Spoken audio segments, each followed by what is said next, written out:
العظيم رب اشرح لي صدري ويسر لي أمري واحلل عقدة من لساني يفقهوا قولي سدد لساني واهد قلبي بحق سيدنا محمد صلى الله عليه وسلم اللهم ألهمنا بالعلم وزينا بالحلم وأكرمنا بالتقوى وجملنا بالعافية اللهم أخرجنا من ظلمات الوهم وأكرمنا بنور الفهم وافتح علينا بمعرفة العلم وحسن أخلاقنا بالحلم واجعلنا ممن يستمعون القول فيتبعون أحسنه والحمد لله رب العالمين. Alhamdulillah, bersyukur kepada Allah yang memberi kepada kita taufik dan juga kelapangan masa untuk kita teruskan lagi pengajian kita daripada kitab Munyatul Musalli, yang mana kita dah sampai kepada syarat yang ketujuh dan ketujuh dah. Ya. Bismillahirrahmanirrahim. Qala al-muallif rahimahullah wa nafa'ana bihi wa bi'ulumihi wa asrarihi fid darain amin ya rabbal alamin.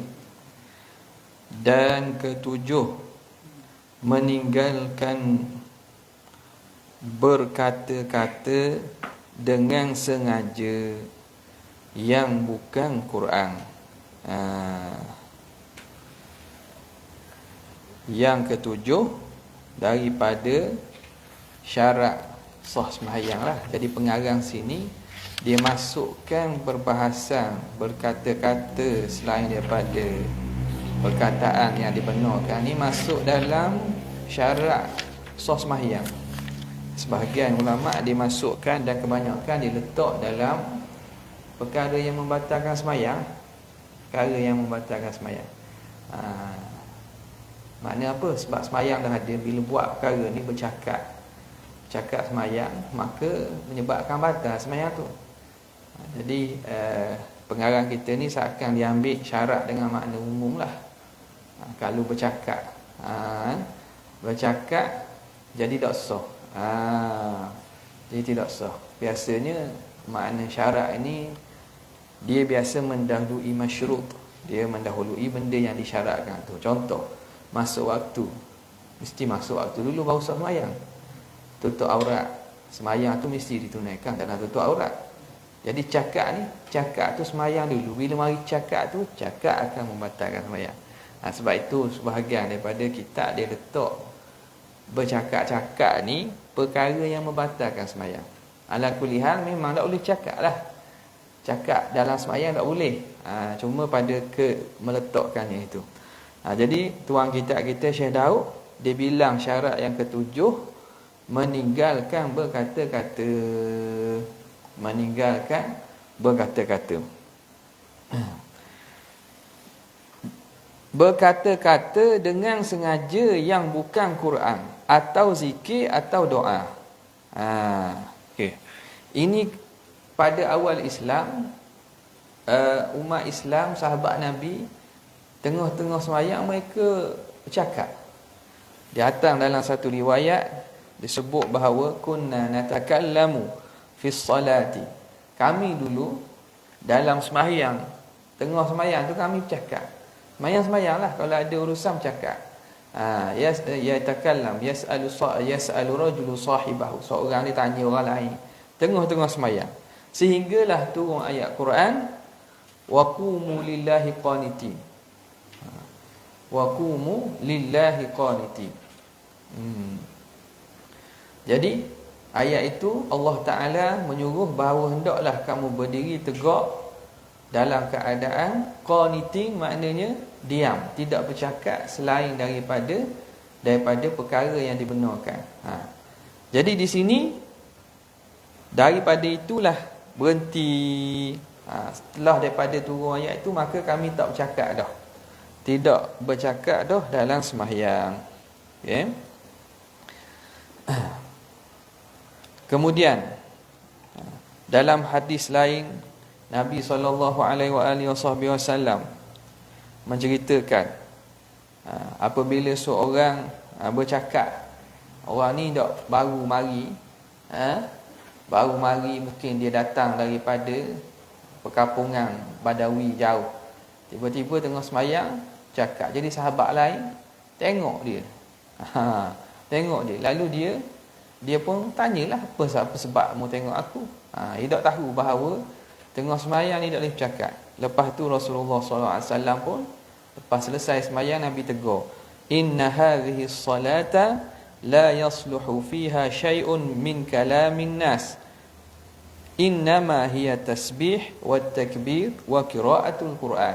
Sesungguhnya sembahyang ini tak boleh, tak layak sesuatu pun percakapan manusia. Sembahyang ni hanyalah boleh tasbih, takbir, zikirlah, dan qiraatul Quran, dan baca Al-Quran. Sebab itu pengarang dia kata, cakap berkata-kata dengan sengaja yang bukan Quran atau zikir atau doa, tambah satu lagi, ataupun qurbah. Qurbah ni maknanya contoh, orang tu nazar, orang tu merdekakan hamba, tu termasuk juga tidak mengapa dan tidak membatalkan. Baik.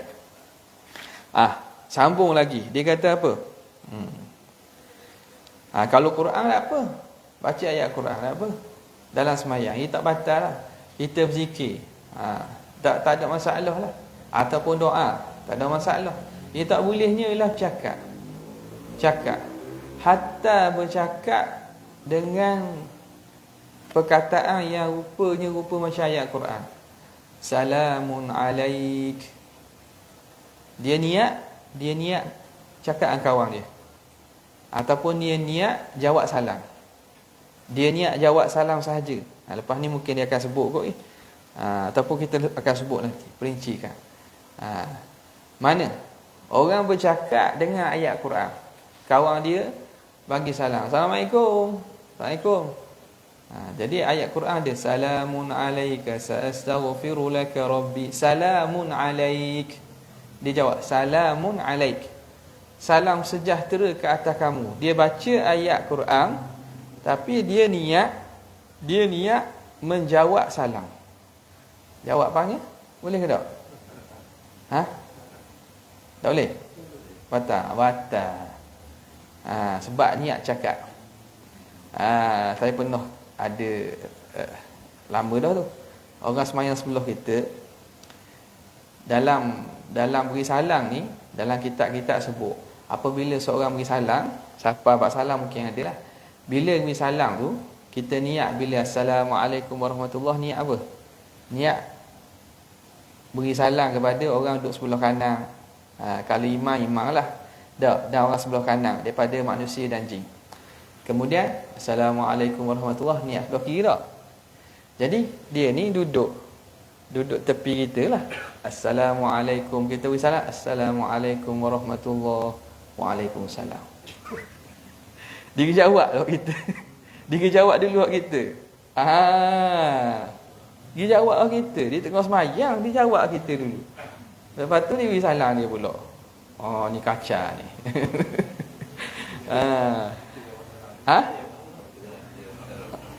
Dia tidak sengaja, makna dia mungkin faham salah tu. Sebab bila kita beri salam, kita sunat beri salam kanan, niatkan kepada orang sebelah kanan kita lah.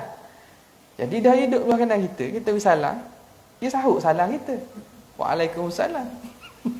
Waalaikumsalam. Jadi maksud ulama bahawa sunat meniatkan beri salam tu, makna dengan salam semayang tu lah. Jangan pergi jawab salam dia tu. Salam dia itu terjawab dengan salam kita. Assalamualaikum warahmatullahi. Tak, kalau orang sebelah kita beri salam, dan kita jawab je, jawab bila salam kita kayak gilah. Kita kan salam juga kan. Assalamualaikum warahmatullahi. Assalamualaikum warahmatullahi. Salam tu lah yang jawab salam-salam tu. Bukan kena jawab khusus. Salam dia tu, kalau kita jawab khusus sebelum kita selesai beri salam semayang kita, batal. Sama juga orang bersing. Duduk sebelah kita bersing, acung bersing. Bila bersing sunat kita jawab apa? Ya rahamukallah kan? Ya rahamukallah. Ya rahamukallah tu doa. Salam pun doa ni. Salam kan doa. Tapi tak boleh sebab apa? Sebab kita balas. Kita balas cakap. Dia bersin alhamdulillah, dia bersin, dia asyung, dia bersin dengan cakap alhamdulillah. Kita sunat sunat jawab yarhamukallah. Mana-mana ni luar ke semayang, luar semayang lah, dalam semayang tak boleh lah. Luar semayang bila orang bersin, tuang yang bersin itu sunat jawab, sunat baca alhamdulillah. Orang yang dengar tu sunat balas yarhamukallah. Moga Allah merahmati kamu. Mak Saleh buat gitu tak, Mak Saleh? Tak dengar? Mak Saleh, Ada ngaji-ngaji luar negara ni ada? Ada kan? Mak Saleh kalau tu jawab kok. Dia bersin, God bless you kan. Dia jawab. Makna benda ni, benda yang makna doa kepada orang bersin ni makruf. Makruf. Bahkan sunat kita jawab yarhamukallah. Tapi dalam semayang, bila kita jawab yarhamukallah, makna kita cakap dengan dia, moga Allah merahmati kamu. Macam tak dia lah. Waalaikumsalam. Salam sejahtera ke atas kamu. Jadi batal. Tapi kalau dia ubah yarhamuhullah, moga Allah merahmatinya. Tak batal pula. Sebab apa jadi tak batal? Sebab you kan cakap moga Allah merahmatinya, makna dia berdoa. Dia berdoa. Itu penting bahasa Arab tu lah. Beza sikit. Moga Allah merahmati kamu, kita cakap dengan dia. Tapi bila kita datang dhamir ghaib, yarhamuhullah, moga Allah merahmatinya, tak batal pula. Tapi kita tak disuruh dah buat gitu. Cuma kalau dia jawab gitu, hukumnya tidak batal. Sebab dia bukan cakap, dia doa. Doa bukan kepada orang yang dia khitab, bukan orang dia lawan cakap. Okey. Jadi orang nak masuk rumah, Assalamualaikum. Kita pun ikhla'na alaik innaka bil wadil muqaddasi tuwa. Kita kata ikhla'na alaika innaka bil wadil muqaddasi tuwa. Hak ni ayat ni turun apabila Allah suruh Nabi Musa bila datang ke wadi Tua di Sina, bila nak munajat, Tuhan suruh pecah selipar, pecah kasut. Ikhla'na alaika innaka bil wadil muqaddasi tuwa. Kita pun ambil ayat Quran tu nak suruh orang masuk, pecah kasut tu. Pecah kasut tu makna suruh dia masuk. Hukumnya kalau kita niat cakap dengan dia sahaja, maka batal. Tapi kalau kita niat baca ayat Quran, kita niat baca ayat Quran, ni atas niat kita lah. Kita memang kawan tu nak masuk, kita baca ayat Quran dengan niat baca ayat Quran, tak batal. Sebab dia ayat Quran dan kita niat ayat Quran. Dia dengar lah. Kita kuat tu kerana nak baca ayat Quran, bukan kerana sebab nak cakap dengan dia.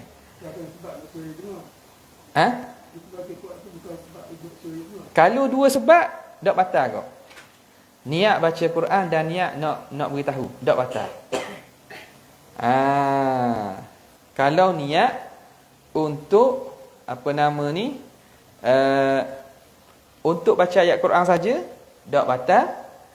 Niat untuk baca ayat Quran dan beri faham, sambil-sambil itu beri faham, tak batal juga. Tak. Udkhuluha bisalamin aminin. Masuklah ke dalam dengan salam sejahtera, selamat. Dia pun jawab amin. Tak apa lah, dia tak mayang. Tak apa, ada benda. Kita tu baca ayat Quran. Tak takut jawab sadaqallahul azim. Macam kita sebagai kita kepik tak siang tu. Itu dia tengok sikit tak. Lagi ada lagi. Kita buat bunyi tu. Bunyi-bunyi lain tu.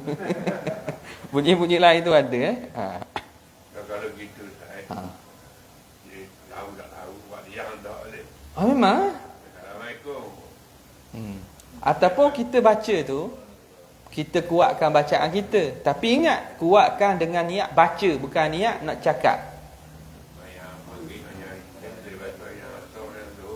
Tak apa kok, sebab dia tak batal pun bacakan kuat. Jadi niat kuatkan untuk tujuan kita baca. Tujuan memang tak payah jawab lah dalam sembahyang. Kalau bersih tak payah jawab. Tidak adalah tuntutan tu. Tak. Kalau jawab dengan yarhamuhullah tak apa.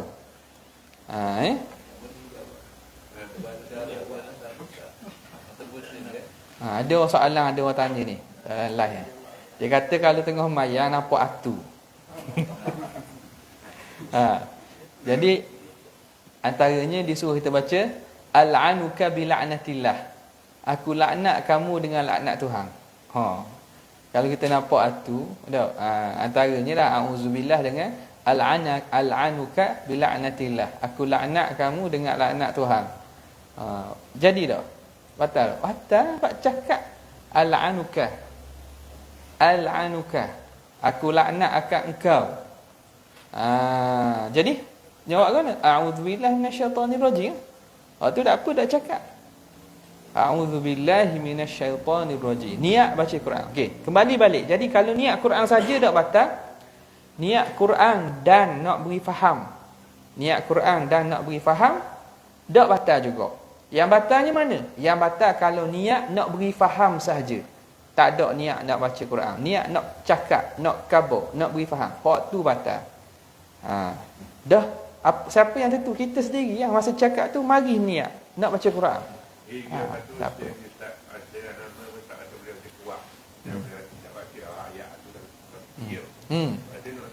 Tak, kita baca bacaan. Kita nak bagi dengar yang kita tengah sembahyang ni sampai baca kuat. Ya, baca bacaan kita lah. Bacaan kita tapi kita niat nak bagi dengar. Ya. Niat baca bacaan kita di samping niat nak bagi dengar tak batal. Niatnya kena niat baca bacaan kita, bacaan sembahyang. Jangan kita sengeleng baca kuat semata-mata. Ingat semata-mata niat nak cakap. Tu tak boleh tu. Kalau ada bersama memang bacaan kita kerana niat bacaan Quran, tu tidak ada masalah. Okey. Dia kata maka sambung balik. Maka batal sembahyangnya dengan berkata-kata dua huruf, sama ada memberi faham perkataannya atau tiada. Okey, sekarang ni hak masuk soalan tadi. Hak bunyi-bunyi dan juga huruf-huruf ni, cakapan lain. Okey. Jadi dia kata batal sembahyang kalau berkata-kata dua huruf. Berkata-kata dua huruf. Bila nyata dua huruf. Maka bila nyata dua huruf, huruf mana? Huruf yang tak ada kaitan dengan bacaan Quran, bukan doa, bukan zikir. Tak? Bila nyata dua huruf, batal. Sama ada huruf tu ada makna, tak ada makna, orang faham tak faham, batal. Contoh mana? Hish. Hish. Hish tu ya, shin. Hish. Contoh. Tengah banyak hish. Benda lagi. Ahem. Ahem. Zahir huruf tu. Lepas tu berturut-turut pula dua kali. Ahem. Jadi kalau zahir dua huruf atau lebih yang bukan Quran, bukan zikir, batal sembahyang. Kalau tak batal. Kalau tak beri faham. Kalau yang tidak ada makna. Yang tak ada makna lah. Kalimah yang tak ada makna. Contoh. Ataupun tak jelas. Tak jelas. Tak jelas dia punya makhraj dan tak butir, panggil tak butir huruf. Kalau gitu tak batal lagi. Jadi dalam masalah berdehem ni kena jaga-jaga. Kita biasa dengar kata kan, orang berdehem dengan sengaja. Dehem sengaja kan batal sembahyang tak? Kita biasa dengar. Dehem mana? Dehem yang nyata dua huruf. Dehem yang nyata dua huruf. Kalau tak nyata dua huruf. Contoh. Tak nyata. Tak jelas lah, huruf tu tak jelas. Tak boleh kita nak butirkan dua huruf tu. Kalau ahem, tu jelas tu. Ahem. Kalau dia bunyi tengah mayang bunyi. Jadi batuk. Kalau batuk lain ni. Kalau kita batuk ke, kita benda ke benda yang luar kawal. Kalau deheng ni kita buat. Batuk dikata deheng ni batal sebab deheng ni kita buat. Kalau batuk bersin waktu luar kawal, ikutlah bunyi-bunyi benda pun. Sebab waktu je tak batal sebab kita tak sengaja. Sekarang ni bila deheng ni perbuatan sengaja kita. Sebab itu kena berjaga. Kalau nak deheng ni, jangan suka. Ada orang tabiat deheng, semayang deheng. Kalau tak imam pun sebelum baca deheng. Sebab apa deheng? Dia lekat benda ke? Kalau lekat sesuatu, contoh dia tak boleh nak baca kan, suara nak subuh, suara tak apa tu lagi, maka dibenarkan untuk bacaan wajib saja. Bacaan wajib saja, nak baca Fatihah, untuk biar boleh bunyi, bukan nak kuat, biar boleh bunyi. Nampak? Biar putih. Biar bunyilah, bukan nak kuat. Jadi hak tu tak apa. Kalau tidak berdeheng ni kita kena hati-hatilah. Sebab kalau nyata daripada dehem kita tu dua huruf, maka batal. Dah tahu selama ni ke mana? Ni dalam kitab-kitab hasyiah disebutlah masalah berdehem ni. Dia ulama-ulama mutaakhirin, ulama terkemudian, ulama Syafi'iyah kita kata orang ramai tak tahu. Orang ramai tak tahu dan orang tak ambil berat. Jadi hukumnya maknanya bagi orang awam dikira uzur lah. Dikira tidak batal lah. Tapi kena ingat, benda ni dari segi hukum kalau nyata dua huruf boleh bawa batal. Boleh bawa kepada batal sembahyang kalau nyata dua huruf. Dah kita tahu dah. Jadi molek tak tahu kok. Ke mana? Ni dalam muslim. Kita kemudian tengok semalam set ni dia pun gagal sikit ni. Ni gerak ni. Kalau masalah gerak ni jangan gerak yang banyak. Gerak yang banyak tu 3 kali dan berturut-turut. 3 kali. Tak apa, konsep bukan benda berat. Seluk sekali, seluk sekali, berhenti kejap. Lepas tu, pecek sekali tu. Tak jumpa cari putar. Tak jumpa cari putar. Dan kalau waktu beg pun nak apa? Waktu beg, selak, berhentilah. Jangan buat berturut-turut. Dia ada lagi gerak. Boleh buat. Gagal. Lagi pula jari ni, anggota kecil ni jari ni. Jari ni anggota kecil. Maknanya kalau gerak banyak pun tak apa. Tidak boleh tangan. Ni tangan anggota besar tu tidak boleh 3 kali berturut-turut. 3 kali berturut-turut tak boleh. Kalau tak berturut apa? Sekali. Tak apa. Macam mana bayang dia kena patut kuat atau berbetik kan dia pun tutup mulut. ada betul lah. Ada Tak ada boleh. ada nak bunyi tak kali tutup pula. Berapa kali dah? 2 Tadi wak dia berhenti turun. Lepas tu wak pula sekali lagi semula.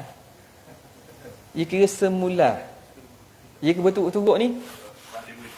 Sebab dia berhenti dah. Okey. Sama kau macam orang nak jalan penosah. Tak. 1. Jalan 1. Lepas tu 2. Hak tarik ni tak dikira lah. Hak kaki-kaki yang mengiringi tu tidak dikira. 1, 2. Dia gerak sekali tu 1, 2. Jadi 2 kali je. Dah kalau gini 1. Lepas tu sekali lagi berapa? 1 pula. Sebab dia berhenti tadi. 1 berhenti. Satu berhenti. Satu berhenti. Nampak? Faham tak tu? Boleh tak? Kalau kanak nak buat ni nak buat. Kau boleh Umar? Nak Nawawi buat boleh. Ya? Jalan, selakar, jalan, berhenti. Satu berhenti, jalan pula sekali lagi, jangan dua, satu mula. Sebab dia berhenti. Yang kira dua kali tu, satu, dua. Boleh? Satu, dua. Baru dua kali. Ikut lah. Dok lah mak luah biasalah. Jangan lompat je. Kalau lompat dah boleh. Lompat sekali pun batal.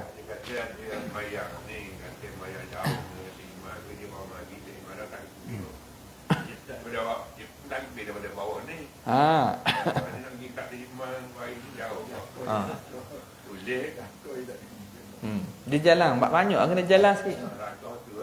Berhenti-berhenti ya. Jangan lompat ya. Jangan lompat. Okey. Okey, mana tadi? Dia kata dua huruf sama ada faham tak faham batal. Faham tak faham batal. Sama ada tu, sama ada memberi faham perkataannya atau tiada, tak beri faham sekalipun. Jadi hak tu batal. Mutlaqan makna secara mutlak. Atau satu huruf memberi faham. Kalau sehuruf aja. Zahir satu huruf, tengok. Kalau beri faham baru membatalkan. Kalau tak memberi faham tak batal. Dan macam mana satu huruf memberi faham? Ulama dah letak, tengok sini letak dah, tuang kitab kita letak dah. Satu huruf memberi faham seperti ki. Tak baris tu. Melayu tulis mana ki lah. Ki. Waqa yaqi. Fi'il amal ki. Ki itu makna jaga-jaga. Wiqayah, daripada wiqayah. Ki. Orang erti lah. Ki itu tak ki lah. Ki. Bukan tak ki. Dia panggil tak ki dia. Dah? Ada makna tak? Dah mana tahu. Tu kata batal. Dia cakap tu. Dia panggil ki. Tapi kita ki tak? Ki. Ya dua huruf lah. Ya. Jadi ki ni daripada wiqayah. Waqayah ki. Wiqayah ni makna jaga, halang. Halang benda yang luaran masuk dalam. Jaga. Okey. Ai daripada wa'ayai wi'ayah. Wi'ayah ni makna halang yang dalam daripada keluar. Ai. Ya. Ai. Itu dia kata seperti qi atau ai. Ni ada makna qi jaga-jaga, ai pun jaga-jaga. Tapi bezanya ialah wiqayah ni makna daripada hak luar masuk dalam, dia jaga-jaga daripada benda luar masuk dalam. Hati-hati, jaga-jaga, pelihara, jauhi. Ai pelihara hak ada dah dalam daripada keluar. Dia ada makna begitulah. Beza sikit. Wi'ayah. Kerana makna ki itu daripada wiqayah. Waqayah ki. Makna hati-hati, jaga-jaga. Dan ai itu daripada wi'ayah. Wa'ayai. Jadi satu huruf memberi makna, memberi faham, batal. Tapi kalau tak memberi faham, tak ada makna, tak batal lagi. Tak batal lagi. Okey, kalau macam tadi dehem ataupun bunyi-bunyi lain, kalau kita tak yakin, dua huruf ke sehuruf? Jawapannya, hukumnya tak jadi dua huruf kecuali dengan yakin. Contohnya, dua huruf sehuruf, dua kiranya dok dua huruf lah, ambil asal. Kalau nyata, sebab tu dalam kitab-kitab dia sebut kalau nyata dua huruf. Kalau nyata dua huruf. Tapi kena jagalah, pesanan kena jagalah. Tok Imam lah terutamanya. Sebab ada jenis Tok Imam bila naik deheng. Deheng buat apa? Kalau dia mayang seorang dok deheng. Tapi bila dia nak jadi Tok Imam, dia berdeheng. Jadi kena jaga-jaga. Berdeheng ni kalau zahir dua huruf boleh menyebabkan batal.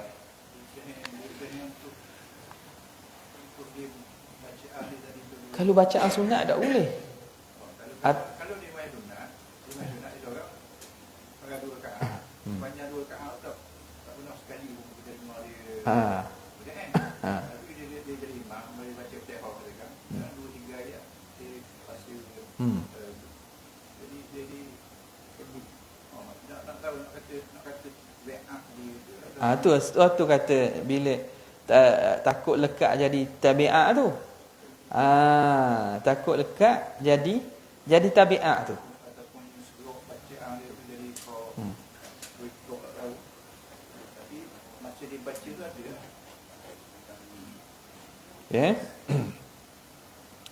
Jadi maknanya benda-benda kalau bacaan sunat tidak. Tak boleh lah berdeheng. Yang nyata dua huruf tak boleh. Tak boleh. Dan tidak ada keperluan. Sebab syarat nak sah sembahyang apa? Kena baca je kan. Sekarang ni kuat tu bukan syarat. Kuat tu sunat je.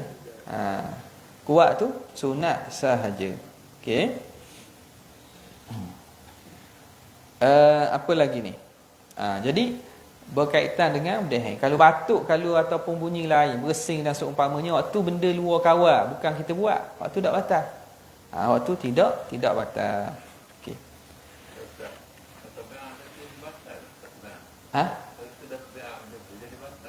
Tabiat ni ia bukan tabiat ni perbuatan buat dalam sedar. Dalam sedar. Maknanya kita boleh ubah tabiat. Ia bukan jadi luar kawal. Kalau jadi luar kawal, hak tu dak batal lah. Contoh ada orang penyakit sarah ke mana dak, atau penyakit apa ni, ada penyakit lah pada otak dia mana. Kadang-kadang mari bunyi pelik-pelik. Mai bunyi pelik-pelik. Ada gitu. Mai bunyi, tiba-tiba bunyi. Benda pula dia ni upah sakit punya. Sakit. Kalau gini memang dak batal. Dah ni tabiat. Tabiat ni benda hak terjadi bila buat sokmo. Tapi buat dalam keadaan sedar. Hak tu kena beringat sokmo. Bila nak buat tu ingat. Supaya lama-lama tabiat buruk tu jadi hilang. Jadi hilang.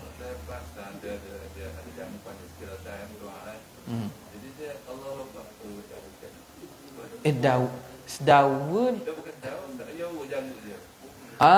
Urut janggut. Urut janggut. Urut janggut. Semayang Allah Akbar urut janggut. Kita tak aja dengar lagi sunat urut janggut nak semayang.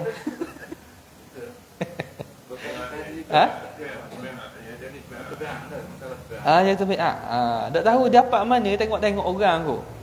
Biasanya tengok orang lah. Dia pergi mungkin pergi jalan di Mekah ke India ke mana dak. Pergi jalan sana tengok orang sana urut janggut, dia pun urut janggut. Dah janggut dia panjang.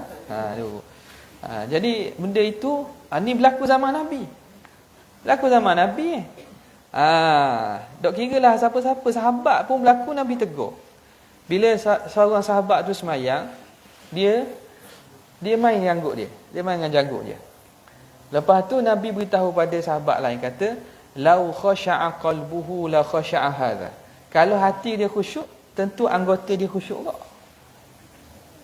Jadi kalau hati dia khusyuk, tentu tangan dia anggota dia khusyuk. Sekarang ni tangan kita patut kita pegang. Ada, kita pegang tiba-tiba pergi main janggut. Jadi main janggut ni batal ke tidak? Dia tengoklah kalau perbuatan tu kecil, perbuatan sikit tak batal lah. Tapi tak sayu gira lah. Tidak sayu gira.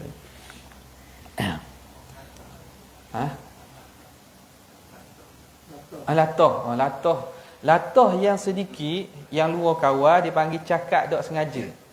Cakap yang tidak sengaja, tak sedar, tidak batal kalau sedikit. Banyak mana Ulama sebut antara dalam Musyarah Karim sebanyak yang dibilang oleh ulama ialah 6 patah. 6 patah. Berdasarkan kepada hadis Dzil Yadain. Dalam hadis Dzil Yadain ni satu hari Nabi ada kata sembahyang Zuhur, ada kata sembahyang Asar. Nabi sembahyang. Tiba-tiba lepas 2 rakaat Nabi bangun. Nabi pun pergi bergerak sikit dekat tepi masjid, jalan sikit. Padahal sembahyang 4 rakaat, Nabi sembahyang 2 rakaat. Maka Zulyadain tanya Nabi, "Ya Rasulullah, aku siratis salatu am nasita ya Rasulullah?" Aku sirati as-salatu am nasita ya Rasulullah. Jadi pada situ Nabi kata dak, bal kullu zalika lam yakun. Kata dak. Maknanya Nabi pun tak tahu bahawa dia tertambah. Dia tersalah. Tiba-tiba sahabat ni tegur. Nabi pun fikir lama sikit, Nabi jawab dah, kata dak, tak dak. Tak ada kosong-kosong apa.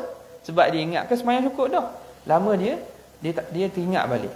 As-sadaqa Dzul Yadain? Betul ke Dzul Yadain sebut? Apa-apa Dzul Yadain jawab balik, bal ba'du zalika qad kan. Bal ba'du zalika qad kan. Bahkan sebahagian itu berlaku ya Rasulullah. Aku sirati as-salatu am nasita ya Rasulullah. Nabi kata bal kullu zalika lam yakun. Zulian jawab bal ba'du zalika qad kan.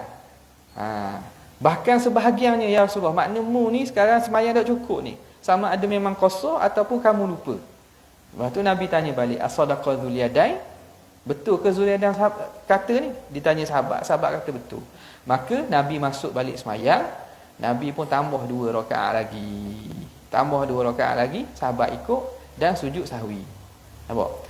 Jadi daripada kisah Dzul Yadain ni dibilang 6 patah ni. Dibilang patah. Patah perkataan ni dia bilang sehuruf tak jadi. Ada contoh haraf, ada tu kadang yang digabung sekali.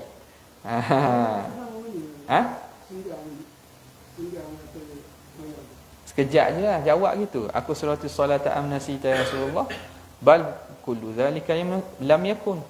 Lepas tu dia jawab balik, bal ba'du zalika qad kan. Lepas tu Nabi tanya, as-sadaqa Dzul Yadain? Sembahyang balik sekejap je. Tak lama. Maka daripada ini ulama istinbat 6 patah perkataan. Jadi banyak mana tu kalau bilangan perkataan yang salah itu sikit. Contoh latah ke, dia mari latah, contoh mayang tarawih, budak main ngecung. Main ngecung semayang makmum. Tubik makmum lapakmu tak sedar. Jadi tubik gitu akhir batal ke tak? Tak batal, sikit. Kecuali latah dia panjang. Tak? Latah dia panjang, bukan mak aja, tubik mak tok nenek nyang habis tubik belaka.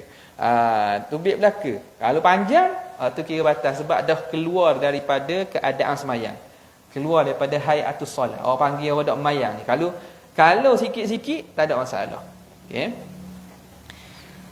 Kata pengarang dan atau satu huruf yang bermad kerana mad itu ada kalanya alif atau waw atau ya, maka jadi 2 huruf, maka batal sembahyangnya dengan yang demikian itu. Ni sambungan 2 huruf. Macam mana? Kalau huruf mad, satu huruf biasa, yang kedua huruf mad. Contoh dia panggil. Dia kata ta atau hamzah alif kan? 2 huruf kan? Jadi nak kabarnya huruf mad pun dikira huruf ghaib. Jadi 2 huruf. Ma contohnya mim alif 2 huruf. Ni contohnya ni nun ya 2 huruf.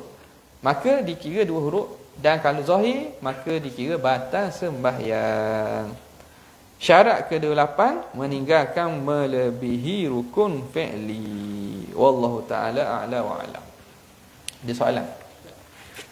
Yang ke-6, apabila dia baca satu ayat lagi, kalau dia gerak, Gerak kepala. Oh, kepala gerak ni boleh kawal. Kalau orang nyakit, tak apa lah, tak batal. Kalau dia nyakit, dia ni nyakit itu, tak boleh kawal. Kalau dia gerak dengan sengaja, batal. Itu lah biasa nyakit. Kalau tidak, orang takkan nak gerak. Okay. Kalau orang-orang hafiz kena jaga sikit lah. Budak hafiz ni kalau dia ngapalkan, dia gerak badan tau. Gerak badan. Jadi benda tu bila lama-lama dia takut jadi tabiat. Jadi kena jaga sikit lah. Dia boleh buat. Sebab dulu pun kadang kita ngangguk kok. Tapi lama-lama kena tu lah. Kena perasan dan kena sedar supaya apa? Supaya kita semayang tu jangan banyak pergerakan yang bukan daripada pergerakan semayang. Okey. Ada lagi soalan?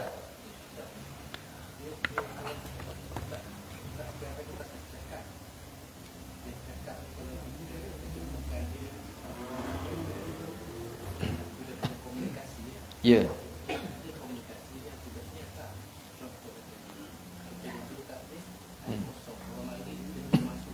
Isyarat.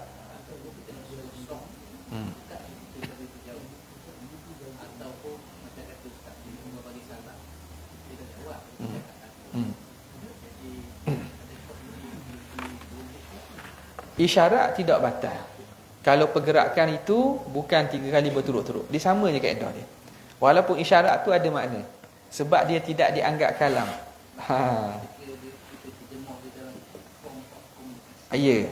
Form of communication banyak kan. Ada verbal, ada verbal, non-verbal. Lepas tu kita punya gerak badan semua masuk belaka kan. Mata. Jadi benda itu tidak batal. Tidak batal. Dia termasuk daripada pergerakan. Jadi kalau bergerak, pergerakan yang bukan pergerakan sembahyang 3 kali lebih atau lebih berturut-turut baru batal.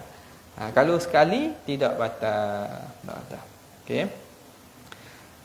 Ada soalan, gerak ada beza tak antara sengaja dengan tidak sengaja? Tak sengaja tak batal lah. Sengaja okey batal tu sengaja batal. Okey, kalau tidak ada sekadar tu saja. Wabillahi taufiq hidayah. Assalamualaikum warahmatullahi wabarakatuh.